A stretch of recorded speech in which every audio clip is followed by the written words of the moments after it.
बड़े सगीर के पहलवान और यूरोप के रेसलिंग चैंपियंस जब रिंग में एक दूसरे के आमने सामने हुए तो क्या हुआ।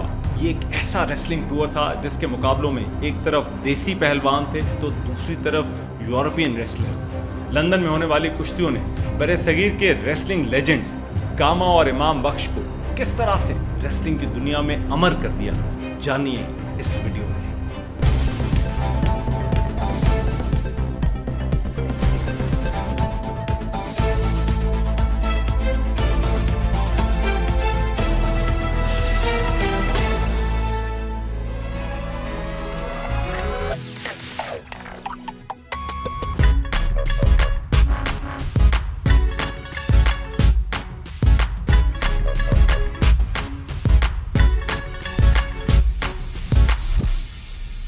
पहलवानी बड़े सगीर की अजीम रवायत रही है, लेकिन ये जिस दौर में रवायत अपने अरूज पर थी उस दौर में इसकी तारीख लिखने वाले बहुत कम थे। जो तारीख लिखी गई वो मुबहिम नामों और मुकाबलों के साथ थी। फतह के मुतजाद दावे थे।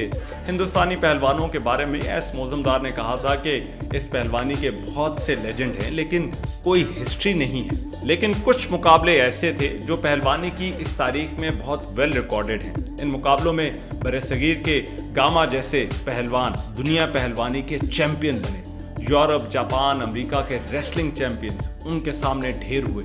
ये चैलेंज देते थे, अखबारों में इश्तिहार छपवाते थे कि कोई आए और इनसे मुकाबला करे, लेकिन कोई इसके लिए तैयार ना होता था। जो आता था वो मिनटों में रिंग से बाहर होता था। ये सब कुछ 1910 में होने वाले एक ऐसे ही रेसलिंग टूर में हुआ जिसने पूरी दुनिया पर बड़े सगीर के इन पहलवानों की धाक बिठा दी। इन मुकाबलों और पहलवानों के चर्चे आज तक हैं और उसके बाद से लेकर अब तक दुनिया यहाँ के फने पहलवानी और गामा जैसे पहलवानों की फैन है। गामा पहलवान को जो लेजेंडरी स्टेटस मिला उसमें भी इस रेसलिंग टूर और इसकी शोहरत का बहुत बड़ा हाथ था। उस दौर में ही दुनिया को पता चला कि गामा जैसा कोई पहलवान भी है जिसे कोई हरा नहीं सकता। इस रेसलिंग टूर से पहले बड़े सगीर के पहलवानों और वेस्ट के रेसलर्स के मुकाबले कोई नई बात नहीं थे। एस मौजमदार ने पहलवानों पर एक किताब strong man over the years उस वक्त लिखना शुरू की जब इंग्लिश चैंपियन टॉम कैनन 1892 में यहाँ आया और उसको 21 साल के करीम बख्श पहलवान ने शिकस्त दी। इस मुकाबले की कोई बहुत ज़्यादा डिटेल्स नहीं है, लेकिन यह हिंदुस्तान के पहलवानों और वेस्ट के रेसलर्स का पहला कांटेक्ट था और उसके बाद एक ऐसा सिलसिला शुरू होने वाला था जिसमें हिंदुस्तान के कई लेजेंडरी पहलवानों ने वेस्ट के रेसलर्स के साथ मुकाबला किया। वो पहला पहलवान जो बड़े सगीर से यूरोप जाकर इन मुकाबलों में नजर आया वो गुलाम पहलवान था, जो 1900 में पेरिस में एक ग्रेट एग्जीबिशन में होने वाले मैच में मैदान में उतरा। मोतीलाल नेहरू हिंदुस्तानी फनकारों जिनमें सपेरे, जादूगर और करतब दिखाने वाले शामिल थे उन्हें लेकर यूरोप के दौरे पर जाना चाहते थे, तो उनको ख्याल आया कि उनके साथ कुछ देसी पहलवान भी होने चाहिए। गुलाम पहलवान इस दौरे में उनके साथ हो लिया। वो जब लंदन पहुंचा तो उसके मैनेजर ने एक ओपन चैलेंज दे दिया कि कोई है जो इसका मुकाबला करे। उस वक्त कोर देरेले जो कि एक टर्किश रेसलर था और यूरोप में सबसे मजबूत रेसलर समझा जाता था, उसने ये चैलेंज कबूल किया। एडमंड डेजनोनेट ने इस लड़ाई का अकाउंट 1910 में अपनी किताब में लिखा है। कहते हैं इस मुकाबले में गुलाम ने हर तरह से अपनी बर्तरी साबित की। टर्किश रेसलर को पता चल गया कि उसके मुखालिफ रेसलर का कोई जोड़ नहीं, तो वो रिंग में ही लेट गया और आधा घंटा खड़ा ही नहीं हुआ। वो सिर्फ अपने आप को डिफेंड करना चाहता था। रेफरी ने उसे वार्निंग भी दी, लेकिन इसके बाद गुलाम को इस मुकाबले का फातेह करार दे दिया गया। इस जीत ने बड़े सगीर के रेसलर्स को यूरोपियन प्रेस से इंट्रोड्यूस करवा दिया। गुलाम की तस्वीरें और मुकाबले का हाल अखबारों में शाया हुआ और इसे one of the greatest wrestlers करार दिया गया। गुलाम पहलवान जब वापस आया तो अनफॉर्चुनेटली उसके कुछ अरसे बाद ही कॉलरा से उसका इंतकाल हो गया। लेकिन इस मुकाबले के 10 साल बाद पहलवानों का वो ग्रुप इंग्लैंड जाने वाला था जिसने यहाँ की पहलवानी को एक नई शोहरत दी और सही मानों में बड़े सगीर के फने पहलवानी को दुनिया से इंट्रोड्यूस करवाया। 1910 में इंग्लैंड जाने वालों में उस वक्त बड़े सगीर के मशहूर पहलवान शामिल थे और इनमें सबसे बड़ा नाम गामा पहलवान का था। वो उस वक्त रुस्तम हिंद तो नहीं था, लेकिन उस वक्त के रुस्तम हिंद रहीम बख्श सुल्तानी वाला से उसके दंगल हो चुके थे जो बराबर रहे थे। उसके नाम से हर कोई वाकिफ था। गामा ने इससे पहले 10-12 साल जो अपनी कुश्तियां लड़ी और उसमें जो परफॉर्मेंस दिखाई, उसके लिए अब स्टेज आ गई थी कि बाहर की दुनिया को भी उसके बारे में पता चलता। उस वक्त एक प्रमोटर आरबी बेंजामिन था जिसने हिंदुस्तानी पहलवानों के इस टूर का एहतमाम किया। कहते हैं उसने गामा की हिंदुस्तान में एक रेसलिंग देखी थी जो उसने चंद्रा सिंह के साथ लड़ी थी। वो इतना इम्प्रेस हुआ कि उसने इस टूर का बंदोबस्त करने का फैसला कर लिया। लेकिन ये कमर्शियल वेंचर भी था और गामा के साथ कुछ और भी पहलवान ले जाने का फैसला किया गया। गामा के लिए ये एक मौका था कि वो यूरोपीय चैंपियंस के अगेंस्ट अपने आप को साबित करता। शरद कुमार मिश्रा जो कि एक बंगाली मिलियनेयर था, उसने इस ट्रिप को स्पॉन्सर किया जो कि हिंदुस्तानी कल्चर की इस ताकत को बाहर प्रमोट करना चाहता था। गामा के साथ उसका भाई इमाम बख्श, अहमद बख्श, गामू पहलवान जलंधरिया भी थे जो सब लंदन के लिए रवाना हुए। ये लोग पहले ट्रेन से मुंबई गए और फिर वहां से वीनस इटली से होते हुए फ्रांस गए, जहां 20 रोज गुजारने के बाद वो लंदन के लिए रवाना हुए। दास्तान शहज़ोरा के मुसन्निफ अख्तर हुसैन शेख के मुताबिक उन्होंने सफ़र के दौरान भी जहां क़याम किया वहां कोशिश की कि मकामी पहलवानों से राब्ते करें और उनको मुकाबले के लिए बुला सकें, लेकिन कोई उनके हाथ ना आया और हर जगह यही पता चला कि सब बड़े पहलवान लंदन जा चुके हैं। इस दौरे का मकसद उस वक्त जॉन बुल बेल्ट के आलमी मुकाबलों में शिरकत करना था। 1910 में लंदन में इंडस्ट्रियल एग्जीबिशन के साथ ही इन मुकाबलों को ऑर्गेनाइज किया गया था। कहते हैं लंदन पहुंचकर इन पहलवानों ने अपनी ट्रेनिंग जारी रखी, जिसकी तफसील हेल्थ एंड स्ट्रेंथ मैगजीन ने भी लिखी है। 14 मई 1910 के इशू में मैगजीन ने एक article invasion of Indian wrestlers लिखा और कहा कि इन रेसलर्स में champion of India gamma, champion of Lahore इमाम बख्श, चैंपियन ऑफ जलंधर गामू शामिल थे, जिनके वजन 198 पाउंड से 206 पाउंड तक हैं। और आर्टिकल में यह भी लिखा कि इनमें से कोई भी डंबल से ट्रेनिंग नहीं कर रहा था। दास्तान शहज़ोरा के राइटर अख्तर हुसैन शेख ने लिखा है कि पहलवानों की कैटेगरीज और उनके म्यार को देखने के लिए एक ऑर्गेनाइजिंग कमेटी बनाई गई थी। कमेटी ने मुकाबले के लिए पहली शर्त हैवी वेट होने की रख दी थी और गामा की बदकिस्मती थी कि वो इस शर्त पर पूरा नहीं उतरता था। एक रवायत यह भी है कि गामा को कद छोटा होने की वजह से इन मुकाबलों में शिरकत की इजाज़त नहीं मिली। इस पर गामा और उसका मैनेजर सोच में पड़ गए कि अब क्या करें। इस टूर में पहलवान तो और भी थे, लेकिन इन मुकाबलों का असल स्टार तो गामा पहलवान ही था। गामा गुस्से में भी था क्योंकि ये वेट कैटेगरी का कॉन्सेप्ट सिर्फ वेस्ट में ही होता था। बड़े सगीर में तो पहलवान सिर्फ पहलवान होता था, वेट का क्या लेना देना। इम्कान ये था कि गामा यहाँ से कोई भी कुश्ती लड़े बगैर ही वापस चला जाता, अननोटिस्ड रहता और कभी उसको वो शोहरत ना मिलती जो उसे बाद में मिली। लेकिन फिर गामा और उसके मैनेजर ने एक ऐसा काम किया जिसकी वजह से ये रेसलर इनकी वहां पर प्रेजेंस को तस्लीम करने पर मजबूर हो गए। उन्होंने लंदन की प्रेस में एक इश्तिहार पब्लिश करवाया जिसमें लिखा था कि गामा जो कि बड़े सगीर का अनडिफीटेड चैंपियन है और 200 मुकाबले जीत चुका है, इमाम बख्श चैंपियन ऑफ लाहौर है, अहमद बख्श चैंपियन ऑफ अमृतसर है और गामू चैंपियन ऑफ जलंधर है।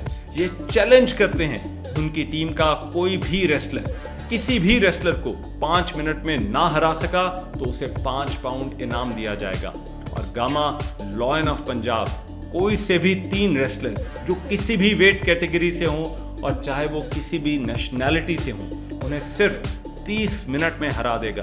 गामा ने यह भी कहा कि अगर कोई पहलवान उसे शिकस्त दे देगा तो वो जुर्माने की रकम अदा करेगा और वापस हिंदुस्तान चला जाएगा। राइटर ग्राहम नोबल, जिन्होंने इन मुकाबलों का हाल खासी तफसील के साथ लिखा है, उनका ये कहना है कि वहाँ कोई जॉन बुल टूर्नामेंट नहीं था और हो नहीं सकता कि इन मुकाबलों में गामा को उतरने की इजाज़त न मिले। लेकिन बहरहाल ये इश्तिहार तो वहाँ की खबरों में आया और फिर इसके बाद कुश्तियाँ भी हुई।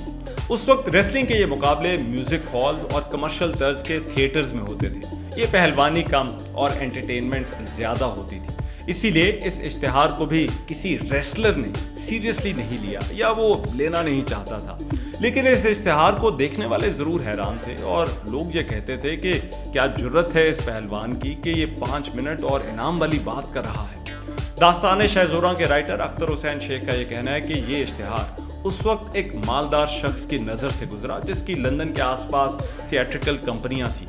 उसे इस एड का पोटेंशियल नज़र आया और वो फौरन गामे से मिला। उसने गामा को ऑफर की कि तुम्हें रेसलिंग के लिए रिंग चाहिए और मुझे तमाशाई। तुम मेरे थिएटर को रिंग के तौर पर इस्तेमाल करो जहां ये चैलेंजर्स आएँ और मुझसे 2.5 पाउंड हफ्ते के ले लो। ये बात भी गामा की समझ में आ गई और यूं उसने एक रिंग लगा लिया। लेकिन कहते हैं इसके बावजूद गामा और बरे सगीर से आए इन पहलवानों को कोई रिस्पॉन्स नहीं मिला। लेकिन इसके बाद मैगजीन स्पोर्टिंग लाइफ ने एक आर्टिकल लिख डाला, Gama's hopeless quest. Health and strength magazine जो इन इंडियन रेसलर्स को कवर कर रहा था, उसने इस लैक ऑफ रिस्पांस को प्रोफेशनल रेसलर्स की बुज़दिली करार दे दिया। और उसके बाद उसने कुछ बड़ा इंटरेस्टिंग लिखा कि गामा को कुछ ऑफर्स भी की गई हैं कि अगर वो कुश्ती हार जाए, लेकिन गामा को समझ नहीं आ रही कि इसका क्या मतलब है। मैगजीन ने गामा के चैलेंज फिर पब्लिश किए। इस मर्तबा उसने रेसलर्स के नाम के साथ ये चैलेंज दिए। इनमें स्टानिस्लास ज़बिस्को जो कि यूरोपीय चैंपियन था, फ्रैंक गॉच जो कि अमेरिकन रेसलर था, वो भी शामिल थे। गामा ने तो जापानीज रेसलर को एक अनोखा चैलेंज दे दिया। उसने कहा कि वो 1 घंटे में 30 जापानी रेसलर्स को रिंग से बाहर कर देगा अगर वो बारी बारी आकर इसका मुकाबला करे। अब गामा इंतजार करने लगा कि कोई तो हो जो उसका चैलेंज कबूल करे। फिर आखिर एक American wrestler doctor Benjamin roller ने यह हामी भर ली और उसने चैलेंज कबूल करने का ऐलान कर दिया। बेंजामिन रोलर एक मेडिकल डॉक्टर था और फुटबॉल का खिलाड़ी भी था और वो फ्रैंक गॉच के साथ भी काम कर चुका था। ये मैच 8 अगस्त 1910 को अलहमरा हॉल में हुआ। गामा और डॉक्टर रोलर के दरमियान इस मैच के विनर को 200 पाउंड मिलने थे और ये बेस्ट ऑफ 3 था। शाम को लंदन का अलहमरा थिएटर तमाशाइयों से मुकम्मल भर चुका था। रोलर गामा पहलवान से ऊंचा और लंबा था और गामा का तारुफ करवाते हुए कहा गया कि दुनिया का कोई पैसा इस पहलवान को कुश्ती हारने के लिए नहीं खरीद सकता। जब यह मुकाबला शुरू हुआ तो डॉक्टर रोलर उछलता कूदता रिंग में उतरा। रेफरी ने मुकाबले का आगाज किया। कुछ दाव हुए, लेकिन फिर वो हुआ कि देखने वाले हैरान रह गए। गामा को सिर्फ 1 मिनट और 40 सेकंड लगे डॉक्टर रोलर को चित करने में। ये इतना अचानक हुआ कि किसी को समझ नहीं आया कि रोलर के साथ हुआ क्या है। बहरहाल दूसरा मुकाबला भी था। जब वो शुरू हुआ तो रोलर थोड़ा सा डिफेंसिव हो गया। उसने बचने की बहुत कोशिश की। गामा उसकी टांगों पर अटैक कर रहा था। उसने रिंग में कुछ टाइम तो गुजार लिया, लेकिन गामा की फुर्ती ने उसे पकड़ ही लिया। 9 मिनट और 10 सेकंड में ये दूसरा मुकाबला भी खत्म हो गया जब गामा ने रोलर को फिर से चित कर दिया। इस मुकाबले के बाद गामा ने प्रेस की तवज्जो हासिल कर। एक अखबार ने लिखा कि लोगों के मुंह खुले के खुले रह गए। रेसलिंग पर लिखने वालों ने लिखा कि गामा की वजह से असल कुश्ती रिवाइव कर सकती है। इस मैच के बाद रोलर की 2 रिब्स फ्रैक्चर हो गई थी। रोलर को चेरिंग क्रॉस हॉस्पिटल ले जाया गया। इसी मैच के बाद ऐलान हुआ कि अब गामा का मुकाबला 1 महीने बाद 10 सितंबर को पॉलिश रेसलर ज़बिस्को से होगा जो कि यूरोपियन चैंपियन था। गामा ने अब हराने वाले को 1000 पाउंड का चैलेंज दे दिया।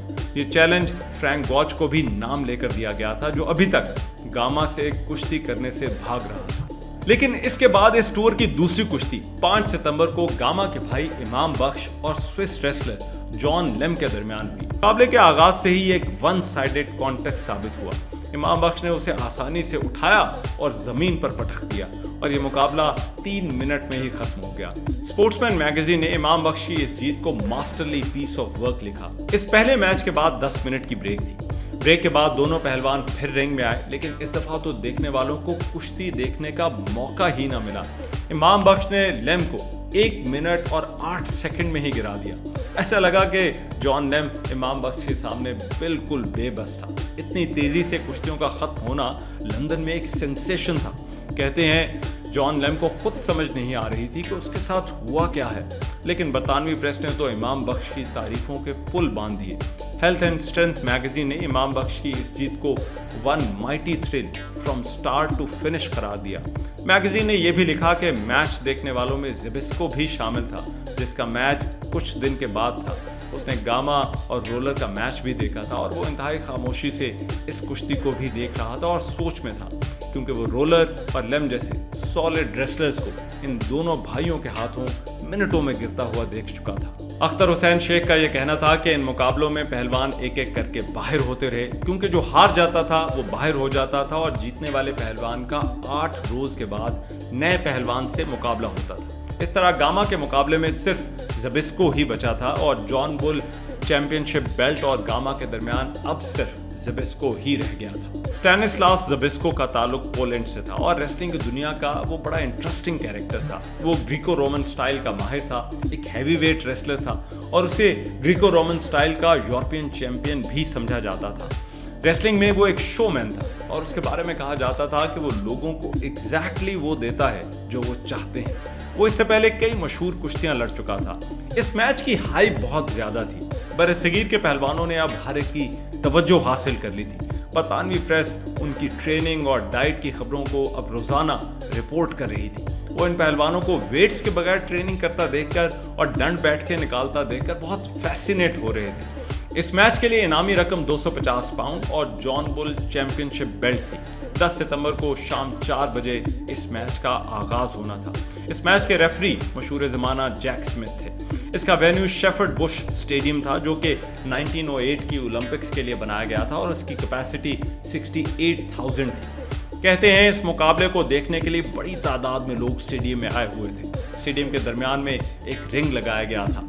मैच शुरू होने से पहले जापानीज रेसलर्स ने आकर इन पहलवानों को वेलकम किया। फिर लाउड स्पीकर पर दोनों पहलवानों का ऐलान हुआ और गामा और ज़बिस्को एक दूसरे के आमने सामने आए। गामा ने गाउन और पगड़ी पहन रखी थी और ज़बिस्को ने एक वेस्टर्न रेसलर की तरह अपने गम शूज पहने थे जब वो रिंग में आए। इसके बाद रेफरी जैक स्मिथ ने मुकाबले की टर्म्स एंड कंडीशंस बताई, जिसके बाद इसका बाकायदा आगाज हुआ। ग्राहम नोबल का यह कहना है कि जब यह मैच शुरू हुआ तो ज़बिस्को 1 मिनट के अंदर ही जमीन पर था और फिर उसके बाद तकरीबन वो पूरा मैच वहीं रहा। देसी कुश्ती जहां नीचे गिरना और एक कंधा भी नीचे लग जाना हार ही समझी जाती थी और फॉल काउंट होती थी, यहाँ रूल्स मुख्तलिफ थे। गामा इस लेटे हुए ज़बिस्को पर अपने दाव आजमाता रहा। गामा अटैक कर रहा था और ज़बिस्को सिर्फ डिफेंस कर रहा था। मैच में ज़बिस्को को एक मौका मिला जब उसने गामा को नीचे गिराया और उसे काबू करने की कोशिश की, लेकिन गामा ने उसे टाइम ही नहीं दिया और फिर उठ खड़ा हुआ। मैच में ऐसा लग रहा था कि ज़बिस्को जमीन से लगा हुआ है। जब रेफरी दोनों पहलवानों को छुड़वा देता तो हर ब्रेक के बाद यही मंजर ऑडियंस के सामने होता कि ज़बिस्को जमीन पर और गामा उस पर अपने दाव आजमा रहा होता। इसी तरह से 2 घंटे 35 मिनट गुजर गए। अख्तर हुसैन शेख के मुताबिक गामा ज़बिस्को को छोड़कर मैदान में खड़ा हो गया और उसे ललकारने लगा। इस मैच की ऑडियंस भी अब नारे लगा रही थी। इस मौके पर रेफरी ने इंटरवीन किया और ज़बिस्को को वार्न किया कि अगर वो खड़ा ना हुआ तो गामा को मैच का विनर करार दिया जाएगा। इसके बाद ज़बिस्को ने एक नया तरीका अपनाया। वो खड़ा तो हो गया, लेकिन जब गामा उस पर अटैक करता तो वो आगे भागने लगा। ये अब रेसलिंग कम और आंख मचोली ज्यादा बन गई थी। ऐसा कोई 5 मिनट जारी रहा। इसके बाद वो फिर जमीन पर लेट गया। अब क्राउड ने गेट अप ज़बिस्को के नारे लगाना शुरू कर दिए। मैच की टर्म्स के मुताबिक इसका कोई ना कोई नतीजा निकलना था, लेकिन ज़बिस्को ने इस मौके पर रेफरी से दरखास्त की कि वो बहुत थक गया है, इसलिए इस मैच को पोस्टपोन कर दिया जाए। लेकिन फिर फैसला हुआ कि अगले हफ्ते यानी 7 दिन के बाद 17 सितंबर को दोनों फिर से आमने सामने आएंगे। मैगजीन स्पोर्टिंग लाइफ ने इस मैच के बारे में लिखा कि 2.5 घंटे के मुकाबले में कुश्ती सिर्फ 1 या 1.5 मिनट ही हुई और इस मैच को एक मिजरेबल फार्स करार दिया। प्रेस ने इसे मॉकरी ऑफ रेसलिंग भी लिखा और कहा कि क्या लोग अपना पैसा और टाइम ज़ाया करके एक सो कॉल्ड चैंपियन को जमीन पर लेटा देखने के लिए आए थे। दोनों मैगजीन्स स्पोर्टिंग लाइफ और हेल्थ एंड स्ट्रेंथ मैगजीन ने इसके बाद लेट कर डिफेंड करने वाले रूल को भी बदलने का मुतालबा कर दिया और ज़बिस्को को इसका जिम्मेदार करार दिया। लेकिन बहरहाल दोनों के दरमियान फिर से मुकाबला होना था। 17 सितंबर को गामा अपनी पार्टी के हमरा रिंग में पहुंच गया। जब उसका नाम पुकारा गया तो वो छलांग लगाकर रिंग में दाखिल हुआ, लेकिन ज़बिस्को का दूर दूर तक पता नहीं था। उसका नाम 3 दफा रिंग में पुकारा गया, लेकिन कोई सामने नहीं आया। ज़बिस्को होटल से ही बाहर नहीं निकला। एक रवायत यह भी है कि वो मुल्क ही छोड़ चुका था। ज़बिस्को का किसी को कुछ पता नहीं था कि वो कहाँ गया है। गामा को बाय डिफॉल्ट इस मुकाबले का विनर करार दे दिया गया। जॉन बुल मैगजीन के ओनर होरेशियो बॉटमले ने गामा को जॉन बुल बेल्ट और इनामी रकम पेश की। अगले दिन अखबारों ने हेडलाइन लगाई कि गामा विनर बाय डिफॉल्ट। ज़बिस्को की इस हरकत पर प्रेस ने भी बहुत तनकीद की और उस पर इंग्लैंड में रेसलिंग करने पर पाबंदी लगाने का भी मुतालबा किया। इस जीत के बाद गामा ने एक इंटरव्यू में कहा कि उसे अफसोस है कि उसे इस तरह से फातेह बनना पड़ा, लेकिन वो क्या करे जब मुखालिफ कुश्ती ही नहीं लड़ना चाहता। गामा ने इस इंटरव्यू में यह भी कहा कि पहले मैच में अंग्रेजी की समझ ना होने की वजह से उसे तो समझ ही नहीं आ रहा था कि रेफरी क्या कह रहा है, और हर दफा जब वो बोलता था तो गामा ने कहा मुझे लगता था कि वो मुझे वार्निंग दे रहा है और मैं दाव छोड़ देता था, जबकि ऐसा नहीं था। कहते हैं इस मैच के बाद बरसगीर के पहलवानों ने अपना सामान बांधा और वो वापस रवाना हो गए।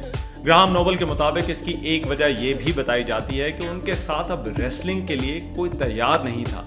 दास्तान शाह ज़ोरा के राइटर अख्तर हुसैन शेख का यह कहना है कि चैंपियनशिप के दौरान गामा के मुकाबले में जो 11 पहलवान थे उनमें से 2 ने तो हिस्सा लेने से इनकार कर दिया। मुकाबले के रूल्स ऐसे थे कि कोई भी रेसलर मुकाबले में शिरकत से इनकार का राइट रखता था, इसीलिए ये मैदान में ही नहीं उतरे। हिंदुस्तान रवाना होने से पहले भी गामा ने अपना चैलेंज फिर से दोहराया और कहा कि मैं अब वापस जा रहा हूँ, लेकिन कोई भी रेसलर अब भी चाहता है तो मुकाबले में आ सकता है। लंदन टाइम्स ने इस पर एक कार्टून भी पब्लिश किया जिसमें गामा को दिखाया गया कि वो रिंग में खड़ा है और कोई रेसलर तो कहीं गिरा है और कोई कहीं गिरा हुआ है। कहते हैं इस जीत की खबर जब हिंदुस्तान पहुंची तो हर तरफ धूम मच गई। ये बहुत सेंसेशनल खबर थी कि बरसगीर के एक पहलवान ने इस तरह से यूरोपियन पहलवानों को हरा दिया है। उस वक्त सभी गामा को ओन कर रहे थे, हर कोई इसे अपने इलाके, कौम या कबीले का फर्द साबित करने में लगा हुआ था। ये एक तरह का कॉन्टिनेंटल फिनोमेना भी है जो आपको आज भी देखने को मिलता है। लेकिन जब गामा वापस पहुंचा तो उसका जो इस्तकबाल हुआ कहते हैं वो तारीखी था। हर कोई गामा और उसकी वर्ल्ड चैंपियनशिप बेल्ट को देखना चाहता था। जिस ट्रेन पर गामा वापस आ रहा था वो हर स्टेशन पर रुक रही थी और हर स्टेशन पर लोग उसके इस्तकबाल के लिए खड़े होते थे और गामा जिंदाबाद के नारे लगाते थे। इन कुश्तियों के बाद गामा एक हाउस होल्ड नेम बन चुका था। अख्तर हुसैन शेख का यह कहना है कि गामा के ज़िबिस्को से मैच में जीत के मौके पर ऑर्गेनाइजर ने अपनी स्पीच में गामा को एक वर्ल्ड चैंपियन करार दिया और साथ ही इसे बरतानवी सब्जेक्ट भी कहा, क्योंकि उस वक्त बरसगीर बरतानिया के ही अंडर था। इसलिए उसे खुशी है कि ये एजाज़ हमारे मुल्क के ही पास है। लेकिन बरसगीर में इस जीत को एक बिल्कुल मुख्तलिफ रंग में देखा जा रहा था। बरसगीर की प्रेस ने इस जीत को 6 सुर्खियों के साथ पब्लिश किया। इससे पहले भी गामा के इन मुकाबलों को इस प्रेस ने हिंदुस्तान और बरसगीर के लिए इज्जत की बाजी करार दिया था। उसकी इस जीत को बरतानवी राज के खिलाफ एक रेजिस्टेंस की अलामत के तौर पर देखा जा रहा था। जिस तरह से वो इन गोरे पहलवानों को हरा रहा था, ये वो नेशंस थी जो अपने आप को एक सुपीरियर रेस समझती थी। गामा और इमाम बख्श इसी कॉलोनियलिज्म का गुरूर मट्टी में मिला रहे थे। लेकिन बरसगीर के इन पहलवानों और यूरोपियन चैंपियंस की कुश्तियों की दास्तान अभी खत्म नहीं हुई थी। इसके बाद अगले साल लंदन जाने वालों में अहमद बख्श भी था, जिसे इस टूर में तो कोई काबिल जिक्र मैच नहीं मिला था, लेकिन अगले टूर में उसका मुकाबला स्विस रेसलर आर्मंद शर्पिलॉट से हुआ। फिर गुलाम मोहिउद्दीन पहलवान जब फ्रांस गया तो उसका मुकाबला फ्रेंच चैंपियन मॉरिस गैम्बियर से हुआ। 1928 में गामा और ज़िबिस्को पटियाला में फिर से एक दूसरे के आमने सामने आए। इसके बाद गामा ने जेसी पीटरसन से भी कुश्ती लड़ी। इमाम बख्श ने भी कनाडा में कुश्तियां लड़ी। रेसलिंग के इस अगले दौर में क्या हुआ ये एक और एपिसोड में डिस्कस करेंगे। बरसगीर के इन रेसलर्स ने लंदन टूर में जिस तरह से इन यूरोपियन रेसलर्स को चित किया था, उसने बरसगीर की पहलवानी की सुपीरियॉरिटी को साबित कर दिया। यूरोपियन रेसलिंग की शोमैनशिप के पास बरसगीर के इन पहलवानों की असल और देसी कुश्ती का कोई जवाब नहीं था। रेसलिंग का ये वो टूर था जिसने यहाँ के फन पहलवानी को दुनिया से इंट्रोड्यूस करा दिया और ये काम गामा और इमाम बख्श जैसे लेजेंड्स का और उनके लाजवाब रेसलिंग टैलेंट का ही था। अगर आपको वीडियो अच्छी लगी हो तो बेल आइकॉन पर क्लिक कीजिएगा और चैनल को सब्सक्राइब ज़रूर कीजिएगा।